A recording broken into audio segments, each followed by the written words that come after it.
उपस्थित सभी बहनों और भाइयों, मैं विशेष रूप से डॉक्टर बाबा साहेब अम्बेडकर सामाजिक विकास केंद्र के लिए उनको जो शिक्षा के क्षेत्र में और सामाजिक क्षेत्र में जिन्होंने अच्छा कार्य किया है, उनका आज उन्होंने सत्कार किया है, इसलिए उनको बहुत बहुत धन्यवाद देता हूं, उनका अभिनंदन करता हूं। ये समारोह इसलिए आवश्यक है कि बाकी भी समाज के लोगों को स्वाभाविक रूप से लगता है कि हमने भी इनके जैसा अवार्ड जीतना चाहिए, और मेरा विश्वास है कि ये समारोह निश्चित रूप से प्रेरणा देगा।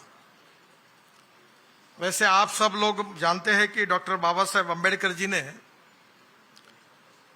शिक्षा को, ज्ञान को, उन्होंने कहा था कि ये वाघिणीचं दूध है, टाइग्रेस मिल्क, ये उन्होंने संबोधन किया था। नॉलेज ये बहुत बड़ी ताकत है, और मैं ये मानता हूं कि हमारा भविष्य इसके साथ जुड़ा हुआ है। Innovation, entrepreneurship, science, technology, research, skill and successful practices, we name it as knowledge, and conversion of knowledge into wealth हमारा भविष्य है। और ये जो नॉलेज है, ये हासिल करना ये बहुत आवश्यक है। इससे आपका ही नहीं तो देश का और विश्व का कल्याण होने वाला है।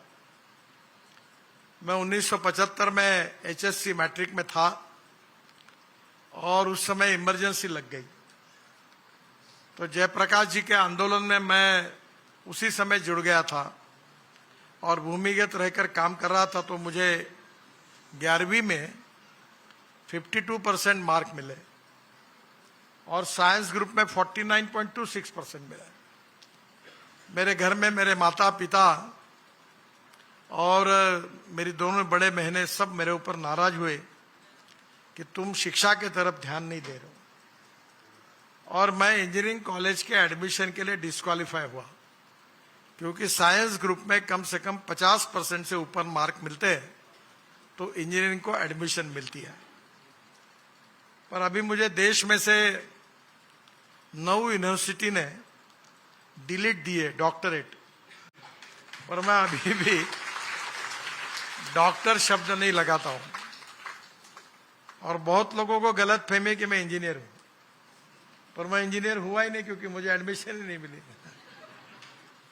पर 7 वर्ल्ड रिकॉर्ड हमारे देश में मेरे डिपार्टमेंट की ओर से करने का सौभाग्य मुझे मिला। तो मैं आपको एक बात कहना चाहूंगा, केवल अच्छे मार्क मिलाना that is not the success story.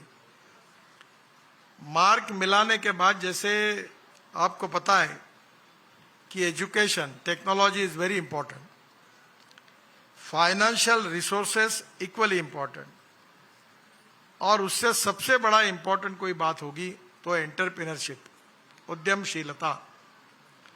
मैं जब विद्यार्थी था तो मेरी माँ मुझे कहती तू बैंक में नौकरी कर, नहीं तो वकील बन जा। मैं LLB भी हूं, पर मैंने प्रैक्टिस नहीं की। मैं उद्योग व्यवसाय में गया, और मैं नौकरी मांगने वाला नहीं, मैंने कहा मैं नौकरी देने वाला बनूंगा।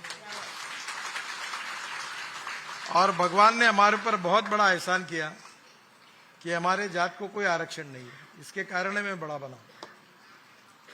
आज मैं 15,000 लोगों को रोजगार दे चुका हूं, 2,500 करोड़ का टर्नओवर चलता है।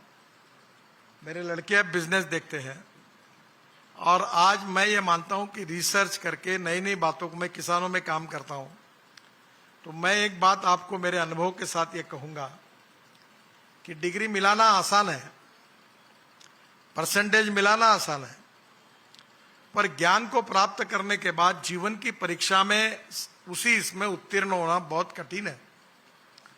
आप मेरिट में पास हो गए और माता और पिताओं को आप उनका सम्मान नहीं करते तो डिग्री का उपयोग क्या है? अगर आप अच्छे मार्क मिलने के बाद समाज के प्रति आपके मन में कोई कमिटमेंट नहीं तो उसका उपयोग क्या है?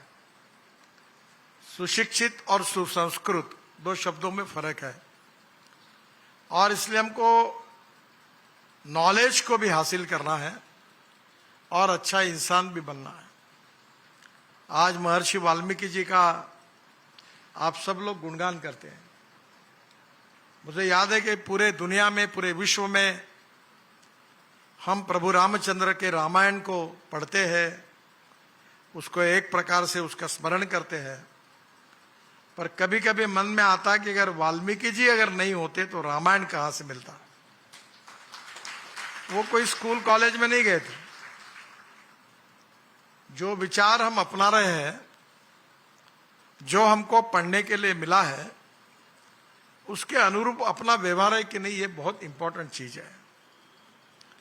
और मुझे लगता है कि आपके जीवन में ये बहुत महत्वपूर्ण, और मैं मानता हूं कि आज जो यंग लड़के हैं वो अलग है, और ये जो 50 साल के ऊपर के बैठ के इनकी सोच अलग है।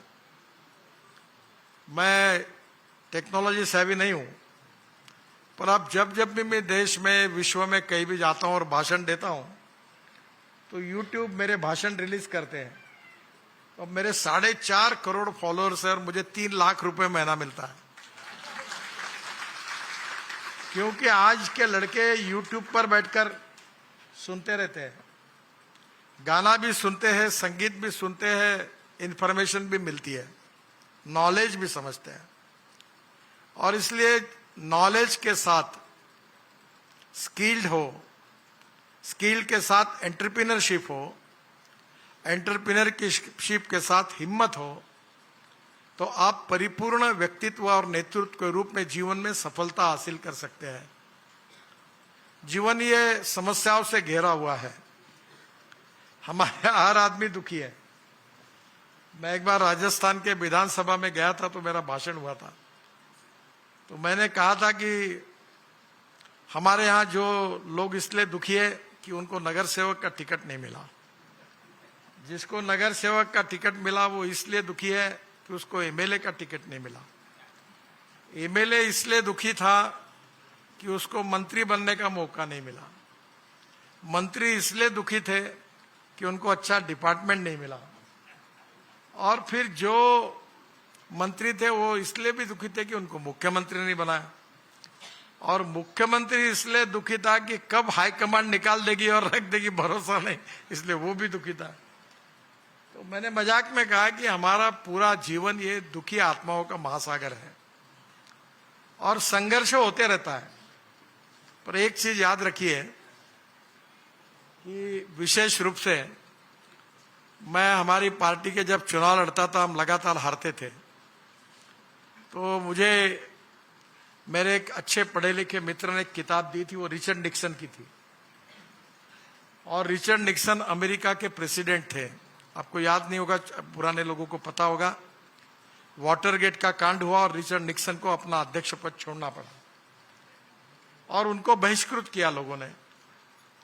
तब उन्होंने अपनी जीवनी लिखी थी और उस जीवनी में एक सुंदर वाक्य लिखा था, the man is not finish when he is defeated, but he is finish when he quits. युद्ध भूमि पर हारने के बाद कोई समाप्त नहीं होता, पर युद्ध भूमि छोड़कर जब भाग जाता है तब वो समाप्त होता है।